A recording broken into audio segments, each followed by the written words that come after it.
નવસારીની ગણદેવીમાં એક 3 વર્ષના બાળકને એક કાર ચાલકે ટક્કર મારી દીધી। કાર ચાલકે બાળકને અડફેટે લેતા પરિવારજનોના જીવ તાળવે ચોંટ્યા।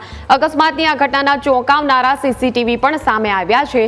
અકસ્માતમાં સદનસીબે આ બાળકનો જીવ બચી ગયો છે।